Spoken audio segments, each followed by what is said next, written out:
Hiranyakasipu chose to perform tapasya, intense tapasya of Lord Brahma. It is said that the tapasya which Hiranyakasipu performed, nobody till date will be able to perform, nobody in the future, nobody in the past has performed. And Hiranyakasipu was such a powerful personality that he actually did establish his temples all across the world. He actually wanted to become the Lord of the universe, and he actually did that. No other demon in the past, no other demon in the future will able to conquer this thing. He was such a powerful personality.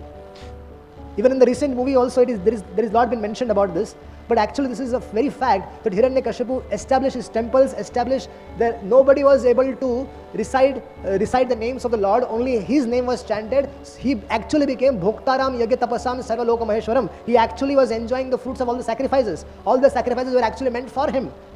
This was actually the scenario of the world when Hiranyakasipu was ruling. He was such a powerful personality, such a powerful demon. There was no other demon in comparison to Hiranyakasipu, dear devotees.